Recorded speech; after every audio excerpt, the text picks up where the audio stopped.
The great chamber of Harmonia Prime hung in the endless dark between stars, a perfect ring of shimmering alloy and living crystal that pulsed with the slow rhythm of ancient peace.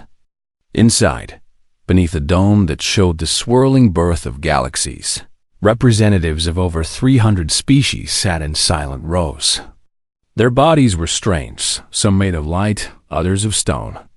A few barely more than thought-given shape, but all shared one belief: the galaxy was theirs to order, to calm, to protect. At the center of it all stood Elder Counselor Verl of the Thalassari.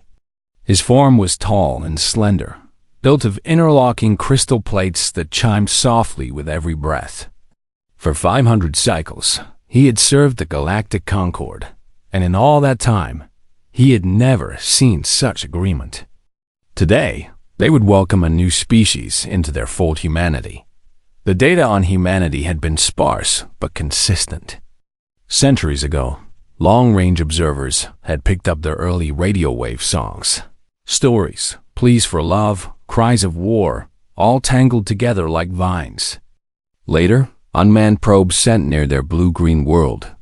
Sol 3 returned images of cities, farms, oceans, and faces, so many faces.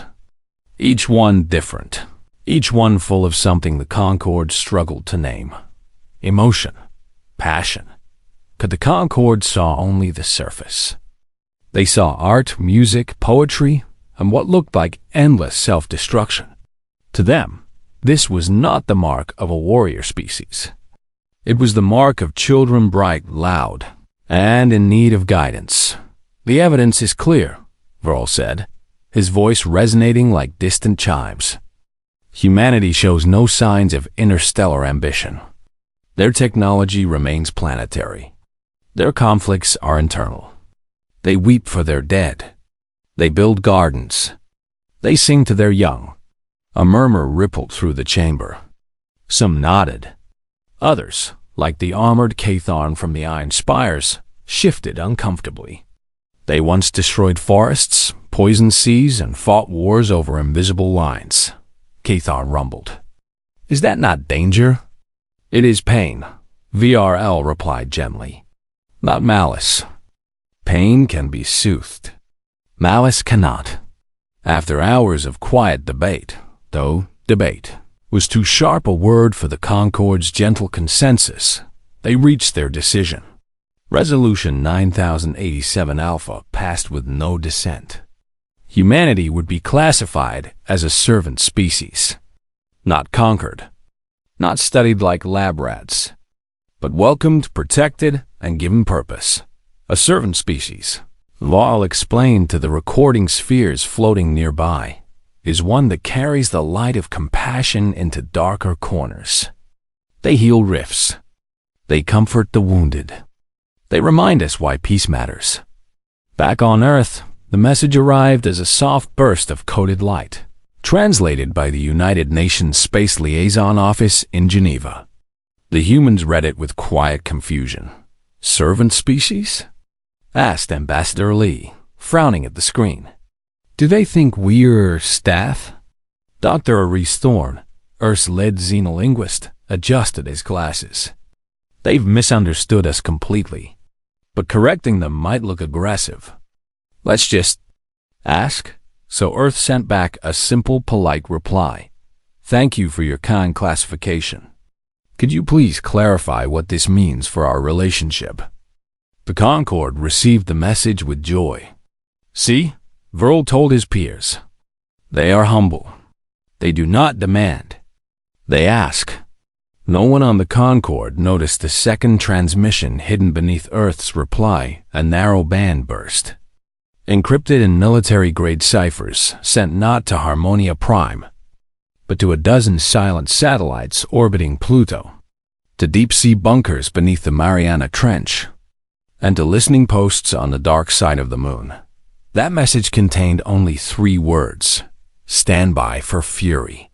In Geneva, Ambassador Lee closed his terminal and walked to the window. Snow fell softly over the city. He thought of his daughter, asleep in her room, dreaming of stars. He thought of the old stories of wolves in sheep's clothing, of quiet rivers that drowned whole villages when the dam broke. He picked up a secure comms device. "Tell command," he said quietly. "They've taken the bait."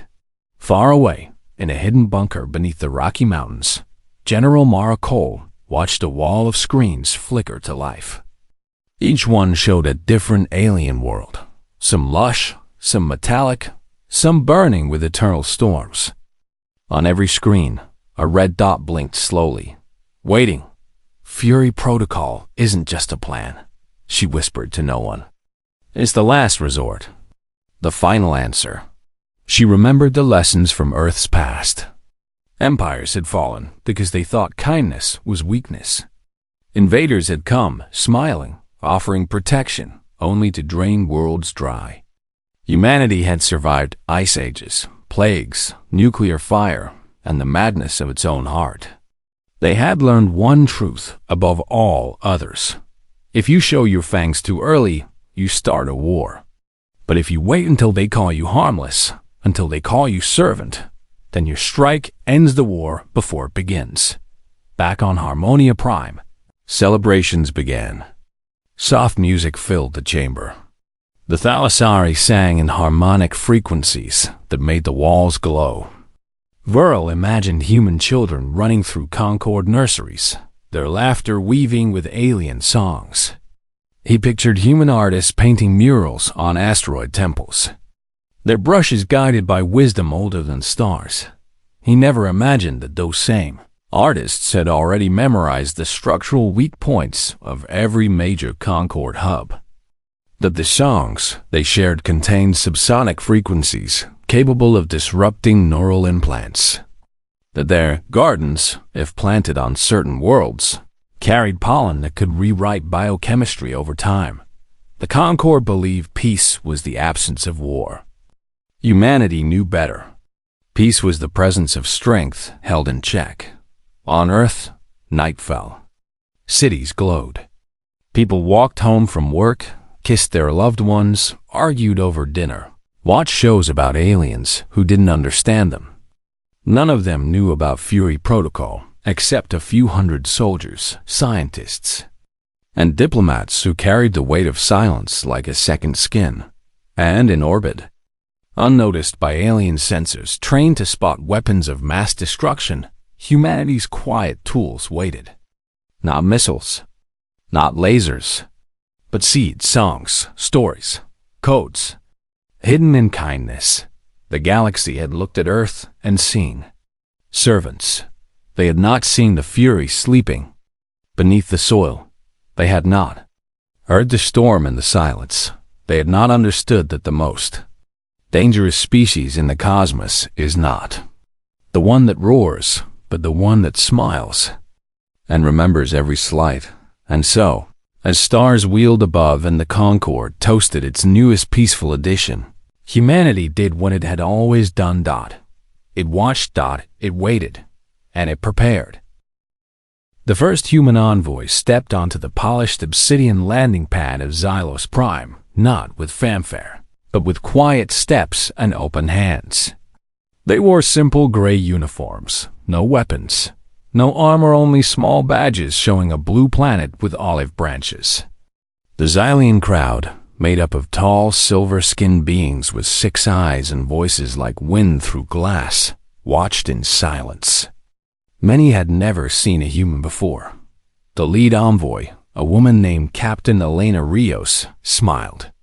She bowed slightly, then spoke in careful Xylian. "We come in peace. We hope to learn from you and share what we can." That moment was broadcast across the Galactic Concord. Verl watched from Harmonia Prime, his crystal form glowing with pride. "See?" he said to his fellow counselors. "They are gentle. They respect us." Over the next few months, human envoys arrived on dozens of worlds. On the water world of the Sahara, they helped rebuild coral cities damaged by quakes. On the desert moon of Carvox, they planted drought-resistant earth crops that thrived in the red soil. In every place, they listened more than they spoke. asked questions instead of giving orders, and never once spoke of conquest or power. The galaxy began to adore them. Children drew pictures of humans with too many fingers and too wide smiles. Poets wrote songs about their strange, soft eyes. Even the stern Catharn admitted, after a human medic saved his young from a rare fever, that perhaps the servant species label was not wrong. But not everyone was convinced. Lar was young for a Xylian intelligence analyst, barely 60 cycles old, but sharp. He worked in the deep archives of the Concord's data core, tracking unusual signals. At first, he paid little attention to humanity. They seemed harmless. But then, he noticed small things. On the Sara, after the human envoys left, the local warlords, who once fought over fishing rights, suddenly began sharing resources. No treaties. No violence. Just change. On Carvox, the once proud desert clans stopped raiding each other. They started trading. Kaler dug deeper. He found that every world visited by humans showed the same pattern. Within weeks of their departure, aggression dropped. Not by law, not by force, but as if something inside the people had shifted. He brought his findings to his superior, a senior analyst named Zorn. Maybe they're just good diplomats, Zorn said, barely looking up from his screen. Peace is not a crime, Kaler. But it's too fast, Kaler insisted. Too perfect. No species changes that quickly without reason. Zorn sighed. You've been reading old war logs again.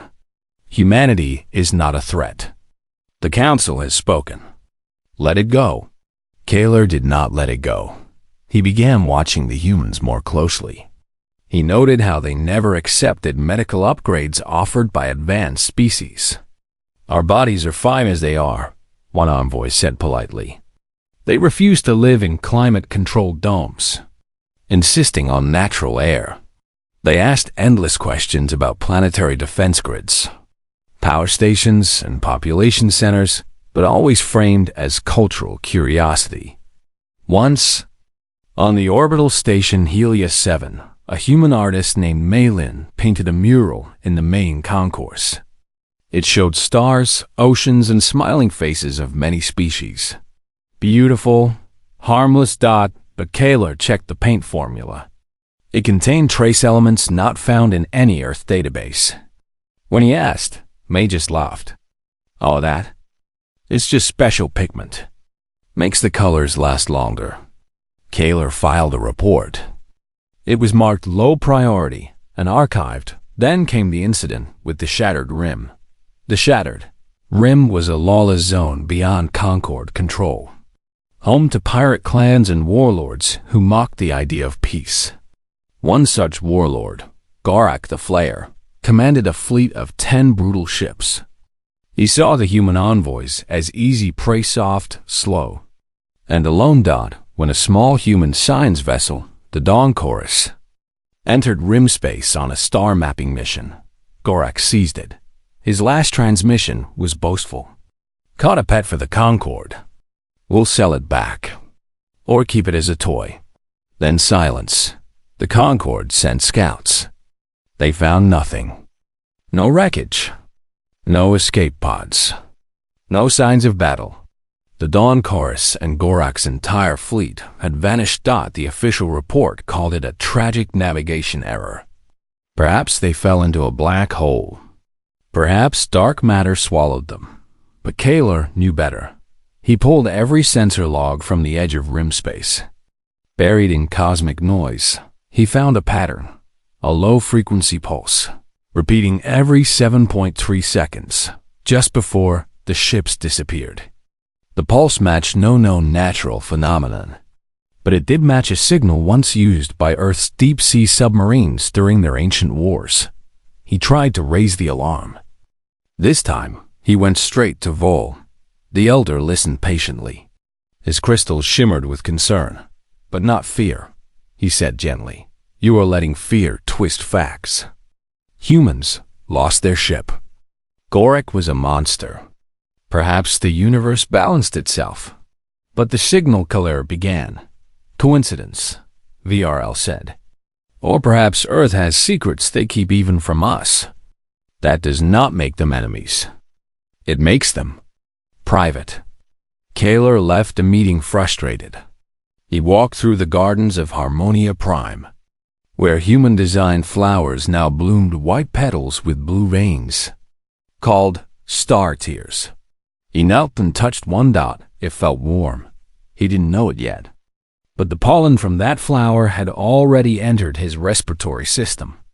In 6 months, it would begin to soften his natural Xylian aggression, making him more patient, more trusting. He would never notice the change. He would only think he was growing wiser. Back on Earth, Captain Rios returned from her mission. She debriefed in a quiet room with General Cole. The Xylians are softening, Rios reported. Their military drills are less frequent. Their leaders speak more of art than war.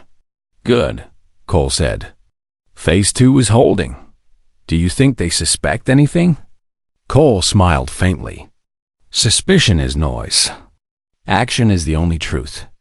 And they won't act because they still believe we're servants. She paused, then added, the Dawn Chorus? Mission complete, Rio said. Gorak's fleet is now ours, reprogrammed, hidden. Cole nodded. Let them wonder what happened. Fear of the unknown is stronger than fear of weapons. Meanwhile, on 100 worlds, humans continued their work. They taught farming on dusty outposts. They sang lullabies to alien children. They shared recipes, stories, and old Earth films full of love, loss, and quiet courage. No one saw the tiny drones hidden in their luggage, mapping underground tunnels. No one noticed the gift seeds they planted carried microbes that could, over decades, break down certain types of metal used in war machines. No one understood that their kindness was not weakness, but the sharpest kind of strategy, because humanity remembered what the galaxy had forgotten. You do not defeat an empire with guns alone. You defeat it by changing its heart. And if the heart will not change, then you wait until it beats no more. Keller, now walking slowly through the star-tier garden, felt strangely calm. The anger that once burned in him, the need to prove himself, faded like mist in morning sun. He thought of VRL's wisdom. He thought of human songs. He thought perhaps peace was not so foolish after all. Far above, on a silent station near Neptune, a single light blinked red. Fury, Protocol, Phase 2. Cultural integration was complete. Phase 3 would begin soon. But for now, the galaxy slept, cradled in human hands, dreaming of harmony. And in that dream, no one heard the quiet click of a billion traps, set with smiles. The silence began with the Varex. The Varex were loud, always loud. Their cities rang with debate. Their ships screamed through space with battle horns, and their leaders shouted promises of conquest to anyone who would listen. They had refused to join the Concord for centuries, calling it a nest of cowards. But 3 months ago, their broadcast stopped. No war cries, no threats, no music, just static. At first, the Concord assumed civil war or a plague. But when scout drones approached the Varex homeworld, they found cities intact, ships docked, fields tended, but no people in the streets. No bodies, no signs of struggle. It was as if an entire civilization had simply stepped away. Then the Drellic went quiet. Then the Umak Hive. 3 civilizations. All once aggressive, all once proud, all now silent. No distress calls. No signals. No debris. Just empty worlds humming with the wind. Kaler was the first to connect them. He sat alone in the deep archives, eyes burning from lack of sleep, screens glowing around him like ghostly fireflies. He pulled up the records. Each of the vanished civilizations had one thing in common. In the year before their silence, They had all accepted humanitarian aid from Earth. The Varex received drought-resistant grain after their harvests failed. The Drellic were given medical mannets to fight a fever. The Umak Hive accepted ecological restoration kits to heal poisoned soil. All gifts. All from humanity. All delivered with smiles. Kaler's hand shook as he compiled the data. He ran simulations, cross-referenced timelines, checked atmospheric logs. On each world, the air changed suddenly after the human aid arrived new organic compounds, undetectable to standard scanners. He tried to contact VRL, but the Elder was in deep meditation, communing with the spirit of peace after planting more tear flowers in the central garden. So Kaler went to Zoran. "They're not gone," Taylor said, voice tight. "They've been changed or removed, or both," Zoran sighed. "Again with this? 3 worlds fall silent and you blame the gardeners? It's not random," Kalar insisted. "Look at the patterns. Every world that received human aid, especially those that were hostile, goes quiet within a year. Their aggression drops to 0. Then, nothing." Zoran leaned forward. "Even if true, what would be the point? Why would servants erase entire species?" "I don't know," Kalar admitted. "But what if servant was never what they were? What if it was a mask?" That night, Kalar broke protocol. He accessed restricted orbital surveillance data information only High Command should see. What he found made his blood run cold. On the Varex homeworld, thermal scans showed no large heat signatures. But in underground bunkers, life signs flickered slow, steady, almost hibernating. On the Drellic moon, drones captured images of the entire population gathered in silent circles, unmoving for weeks. On the Umak world, the great hive towers stood empty, but new growth covered them, vines with pale blue leaves. Earth plants. And in every case, the last human visitor had been a cultural liaison named Dr. Aris Thorne, the same man who once asked the Concorde, "Could you please clarify what this means?" Kaler finally understood. Humanity wasn't killing them. They were resetting them, not with bombs, but with biology, with patience, with time. He ran to the council chamber, data chip in hand. This time, he didn't ask. He demanded. Verl listened, his crystals dimming with sorrow. "Kalar," he said softly, "you are seeing shadows where there is only light. Perhaps these species chose peace. Perhaps humanity showed them another way. But peace doesn't make billions vanish." Kaler cried. "Peace doesn't turn warriors into statues." Before VRL could reply, an alarm blared through Harmonia Prime. Another world had gone silent. This time, it was closer. Much closer. The Thalassari outer colonies, VRL's own people. Reports poured in. Colonists stopped responding to calls. Ships halted in orbit. Factories ceased production. All activity ceased, as if a switch had been flipped. VRL stood frozen. For the first time in centuries, his crystals did not chime. They cracked. "Impossible," he whispered. "We welcomed them. We trusted them." Kaler looked at him, heart breaking. "You gave them your trust. They gave you gardens." Then it hit VRL, the star tears, the flowers humanity gifted him, the ones he planted across Thalassari space. The pollen, so sweet, so calming, had been spreading for months through trade ships, ventilation systems, even ceremonial robes. He activated his internal bioscan. His aggression centers, normally sharp, ready for defense, were dulled, not gone. Just quiet, like a sleeping beast. He looked at Kaler. "You're not affected." Kaler shook his head. "I've been wearing filters since I first suspected them. I didn't trust the air." VRL sank to his knees. "We called them servants and handed them the keys to our minds." Outside, the star tears bloomed brighter than ever, glowing under Harmonia Prime's artificial sun. Back on Earth, In a quiet office in Geneva, Dr. Ari Storm reviewed the latest reports. Thalassari colonies, pacified, read the screen. Neural dampening at 92%. Full acceptance expected within weeks. He closed the file and looked out the window. Rain fell on the city. People walked with umbrellas, laughed under awnings, hurried home to warm meals.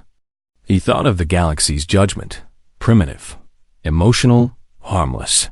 They had watched Earth's old wars, its climate crises, its arc and chaos, and decided humanity was too fragile for power. But fragility was not weakness. It was adaptability. Earth had survived not by being the strongest, but by being the most stubborn. By learning that true strength lies in patience, in preparation, in the quiet work done while your enemy sleeps. Thorne picked up a small potted plant from his desk, a star tear, grown from seed. He touched a petal. It felt warm. Phase 3 is complete, he said into his comms. General Cole's voice came back, calm. Good. Begin Phase 4 prep. The Concorde will act soon. They always do. They think we're monsters now, Thorne said. No, Cole replied. They think we're a threat. There's a difference. Monsters destroy for joy. We destroy only to protect what we love. On Harmonia Prime, panic spread like fire. The Grand Armada was summoned. War councils met in secret. For the first time in 1,000 years, the Concorde spoke of weapons, not words.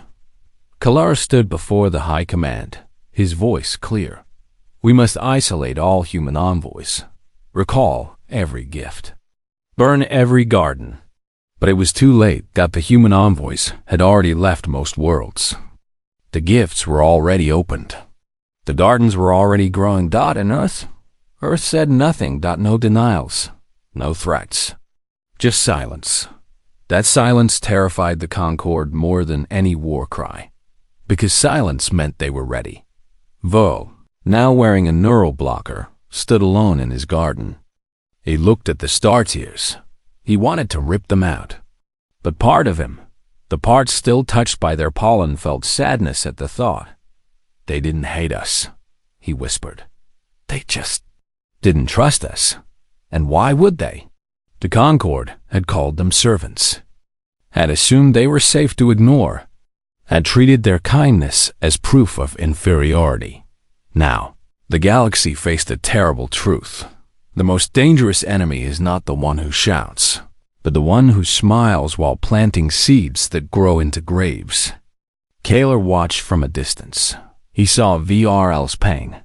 He felt his own fear. But beneath it, something else stirred. Respect. Humanity had not attacked. They had simply prepared. And when the galaxy called them harmless, they proved quietly, completely, that they were anything but.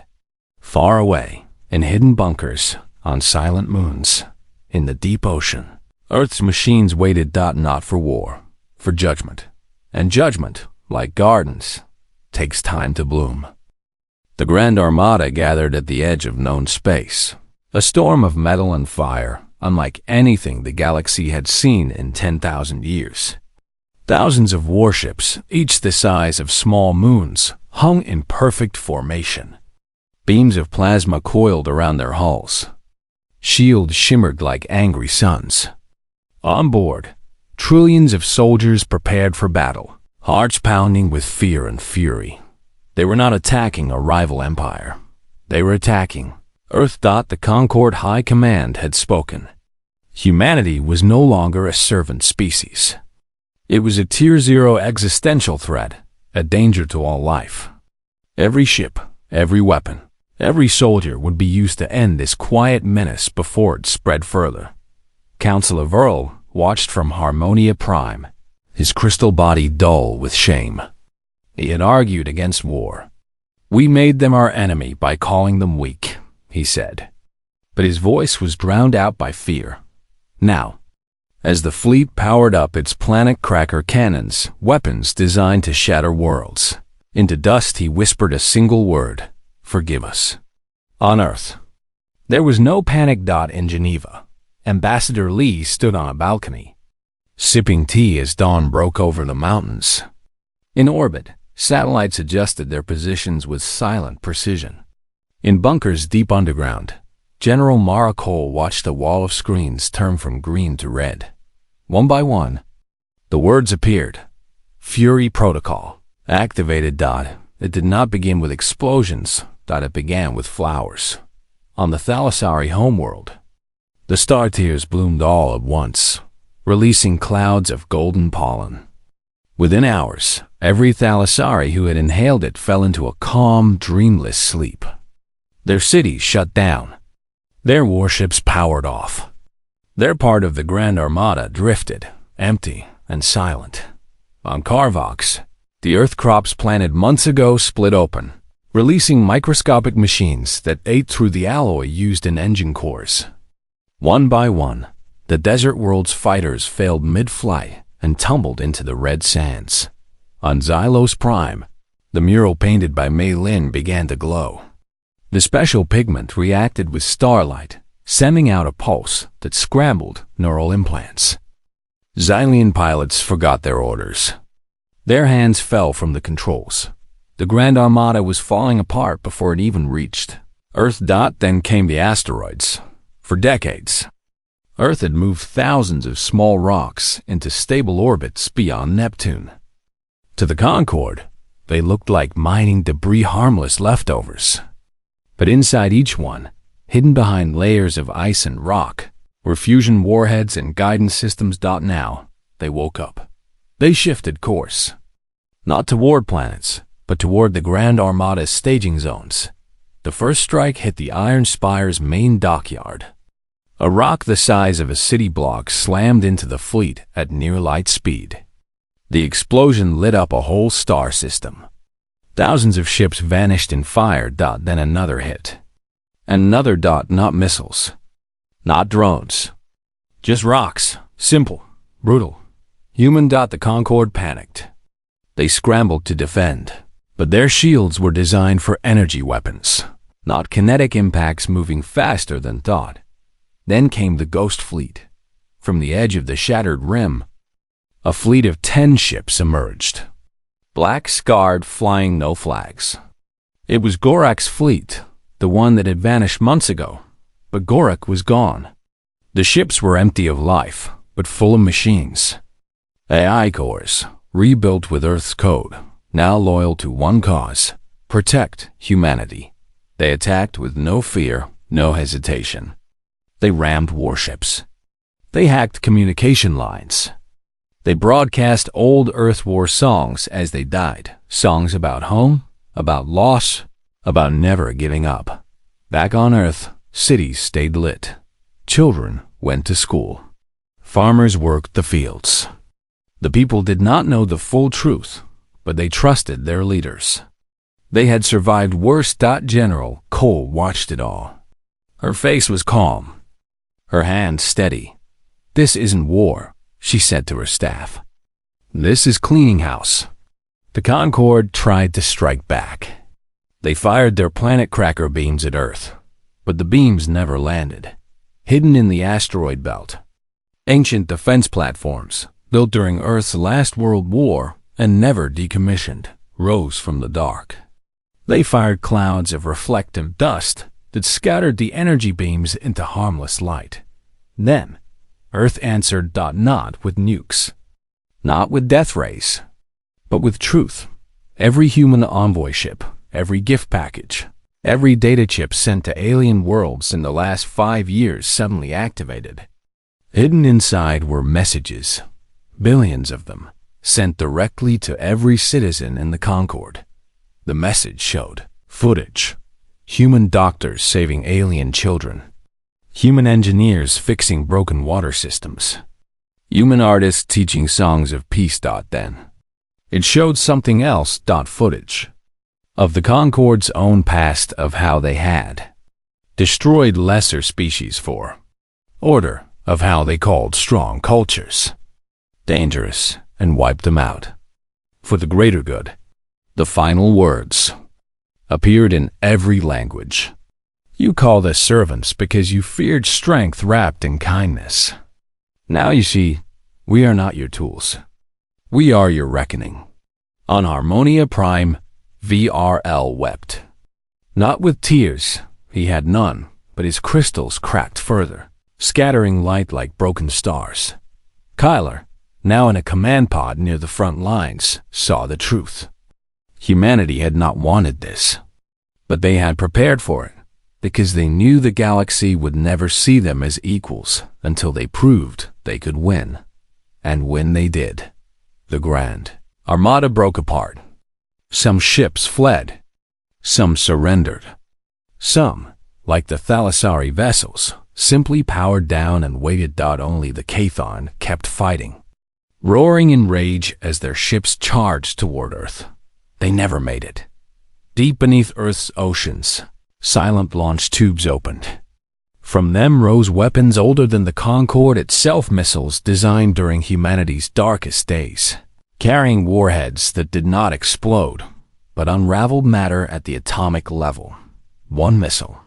One Cathon dreadnought. Gone, not destroyed. Unmade. After that, even the Cathon stopped. Silence fell across the stars. Not the silence of death, but the silence of shock, of understanding, of fear. Earth did not celebrate. There were no victory parades, no broadcasts of triumph. Instead, a single message went out to all surviving Concorde worlds. Stand down, disarm, or share the fate of those who came before you. And then, just as quietly as they had begun, Earth's defenses powered down. The asteroids returned to sleep. The ghost fleet vanished. The gardens stopped spreading. Humanity waited. They had not sought war, but they had won it in a single day, not with rage, but with patience, with planning, with 500 years of quiet preparation. In the ruins of the Grand Armada, Kaler sent a final message not to his leaders, but to Earth. Why? He asked. Why show us this fury? The reply came quickly, simple, and clear. Because you needed to see us as we are, not as you wished us to be. On Earth, General Cole closed her eyes for the first time in days. Outside her bunker, rain fell again. And somewhere, a child planted a seed in the soil, just a small green thing full of life, full of time. The galaxy would never call humanity servants again, because now they knew. Fury wears many faces, but none so quiet as Earth's. The galaxy did not end with fire or screams. It ended with silence, and then, slowly, with new voices. What remained of the Galactic Concorde was not an empire anymore. It was a collection of broken fleets, empty cities, and stunned survivors staring at skies that no longer felt safe. Worlds that once shone with pride now flickered like dying candles. The great ring of Harmonia Prime still floated in space, but its gardens were overgrown, its halls quiet. The star tears bloomed without care, their golden pollen drifting into the void. On Earth, life went on. Farmers harvested wheat under clear skies. Children played in parks. Trains ran on time. There were no victory banners, no triumphal march. The people knew what had happened, but they did not speak of it often. They had not wanted war, but they had been ready, and that was enough.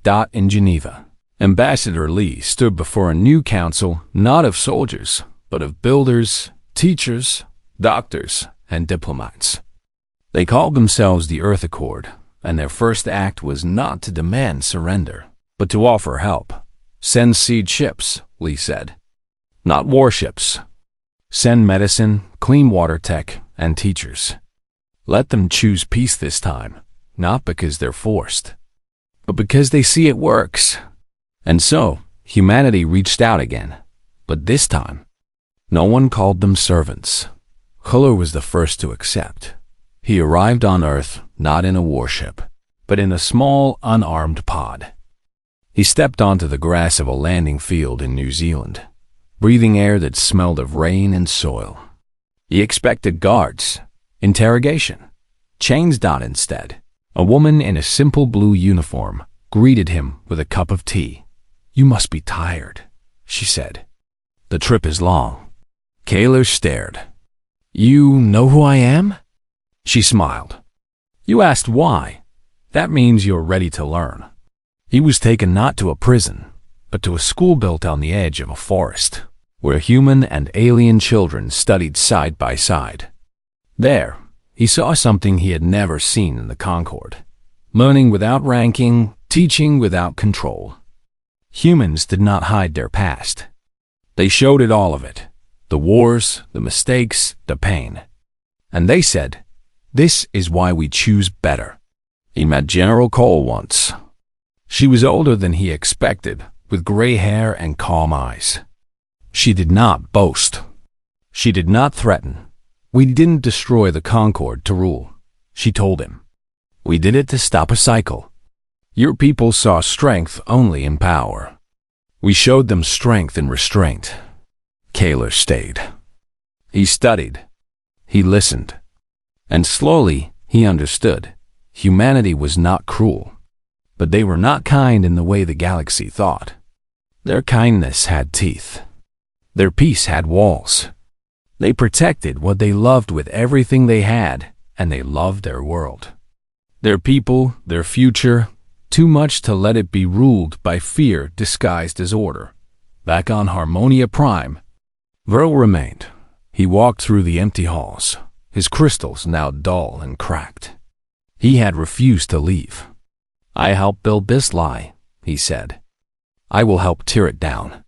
When Earth's aid ships arrived carrying engineers, not soldiers, he met them at the gate. He expected judgment. Instead, a human botanist named Mei Lin, the same artist who painted the mural, handed him a small box. "Plant these," she said. "They're earth willows. They grow strong in hard soil." Verl looked at the seeds. "Why help us? After what we did?" Mei shrugged. "Because silence isn't peace. And peace isn't given. It's built. Together." He planted the seeds that day. And as he dug his hands into the soil, something inside him cracked open, not in pain, but in hope. Across the galaxy, the change spread. The Thalassari, freed from the pollen's influence, chose not to rebuild their warships. Instead, they turned their crystal forges to making homes, schools, and hospitals.